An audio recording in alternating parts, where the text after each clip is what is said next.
Baik, Assalamualaikum warahmatullahi wabarakatuh. Perkenalkan, nama saya Nur Waqiah, induk NIM 3421090. Di sini saya akan sedikit review terkait tema judul konsep manusia dalam perspektif filsafat dakwah. Sebagaimana sebagai pemenuhan tugas filsafat dakwah, komunikasi penyiaran kelas C dengan dosen pengampu yaitu Ibu Komandariah yang terhormat. Oke, langsung saja saya akan sedikit mereview terkait konsep manusia. Jadi sebelum kita mengetahui konsep manusia berdasarkan filsafat dakwah, jadi filsafat kan berpikir gitu ya, kita harus memahami apa itu manusia dan apa hakikat manusia serta makna manusia. Pertama, manusia itu terdiri dari jasmani dan rohani. Jasmani dan rohani ini, jasmani tentu kalian sudah paham pastinya ya, itu raga. Raga bisa berdiri, bisa duduk, bisa bergerak, itu karena sebelumnya memiliki proses yang terdapat asupan, yang mana asupan tersebut itu dijadikan sebuah media atau sistem untuk manusia dapat bertahan hidup di dunia dengan proses perkembangan secara fisik. Yang kedua yaitu rohani. Rohani juga memerlukan makanan asupan, tapi makanan di sini ya bukan makanan yang bisa diasup secara kasat mata, tapi makanan di sini yaitu non material, yaitu agama, siraman rohani. Jadi kaitannya dengan akal ataupun kolbu, di mana manusia itu baik atau buruknya itu tergantung dari siraman rohaninya gitu. Manusia sendiri menurut filsafat dakwah yaitu merupakan makhluk yang berakal. Nah, dalam filsafatnya manusia itu diciptakan sebagaimana mestinya, sempurnanya Allah menciptakan. Lain dengan halnya hewan, di mana hewan dapat bertindak seenaknya sendiri tanpa ada yang mengendalikan. Itu yang namanya tidak berakal. Jadi diciptakan tidak sesempurna manusia Allah menciptakannya. Jika kamu sendiri bersikap seperti hewan tadi, tidak bisa mengendalikan nafsu, berbuat seenaknya sendiri, berarti Anda hewan gitu ya. Jadi gitu aja ya, kalian memahaminya seperti itu. Manusia merupakan mikromos atau zat kecil. Zat kecil mungkin di mata Allah, sebagaimana kita sebagai makhluk setinggi-tingginya derajat manusia, setinggi-tingginya strata sosial, bahwa manusia tetap kecil di hadapan Allah. Manusia sendiri memiliki dua unsur nabati dan unsur hewani. Unsur nabati, manusia membutuhkan makanan, minum, berkembang biak, itu unsur nabati, seperti ya untuk kebutuhan jasmani. Sedangkan unsur hewani kita ambil persamaan seperti rohani gitu.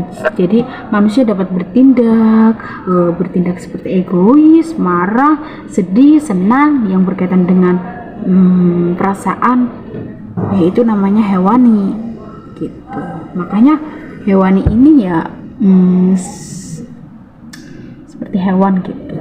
Dan secara Islam sendiri manusia terdiri dari tiga unsur: akal, dua nafsu, ketiga qalbu. Akal berada di sini. Pada hakikatnya manusia itu filsafat, yaitu berpikir secara kritis.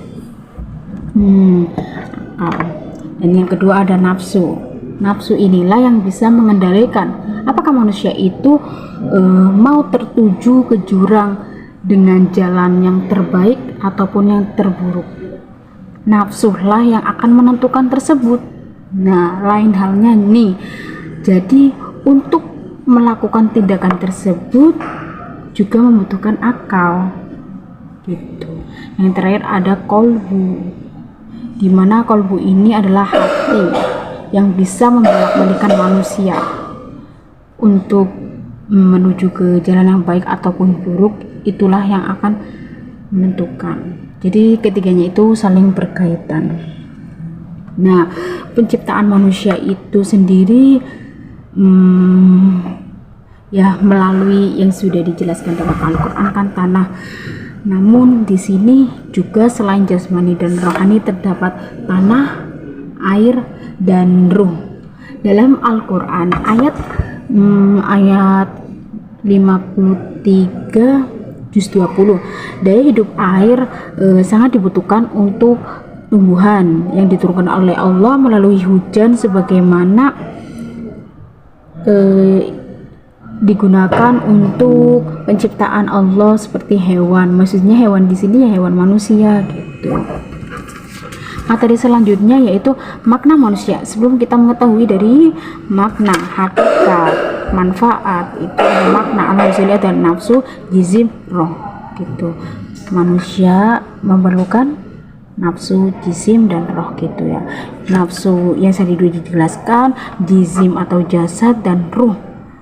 Ruh di sini juga termasuk jasad, di mana jasad itu termasuk hal yang tidak sempurna. Ternyata sekecil apapun pikiran, bentuk fisik, akal pikiran itu adalah penciptaan Allah yang paling sempurna. Beda dengan halnya jasad. Jasad di sini tidak akan abadi. Seketika rusak ya rusak gitu. Dan yang keempat itu ada bagaimana sih cara metode memahami hakikat manusia itu mengenai pendekatan bahasa. Jadi kalian itu harus memahami bahasa makna manusia. Dan yang kedua keberadaan manusia, yaitu keberadaannya berdiri di atas dua kaki, dan manusia itu selayaknya hakikatnya itu berpikir, dimana berpikir itu akan menghasilkan karya yang dihasilkan. Tujuannya tujuan kok manusia itu manusia membutuhkan dakwah. Tujuan penciptaan manusia ini di bumi, manusia ditugaskan sebagai wakil Allah untuk memberikan petunjuk kepada masyarakat sebagaimana potensi pengembangan. Tuhan memberikan dua petunjuk manusia, yaitu terkait dengan petunjuk jiwa dan yang kedua petunjuk agama. Karena sungguhnya manusia dapat bisa menentukan baik atau buruknya itu tergantung manusia sendiri. Selayaknya manusia itu termasuk fitrah. Jadi dia mau berbuat itu tergantung kepada dirinya sendiri, tanpa ada bisa yang mengendalikan kecuali mereka sudah memiliki siraman rohani, filsafat, dakwah dalam kebaikan. Nah, dengan adanya fitrah agama tentu mampu mempertahankan dan tergantung pada manusia itu sendiri. Maka dari Allah perlu adanya utusan Rasulullah untuk memberikan petunjuk ke bumi dengan menyampaikan dakwah-dakwah oleh wakil Tuhan seperti manusia. Itulah yang dapat saya jelaskan review konsep manusia. Semoga bermanfaat untuk pemirsa. Sekian dan terima kasih. Mohon maaf apabila penjelasan saya kurang dipahami. Selayaknya ya kami masih belajar, jadi mohon dimaafkan. Wassalamualaikum warahmatullahi wabarakatuh.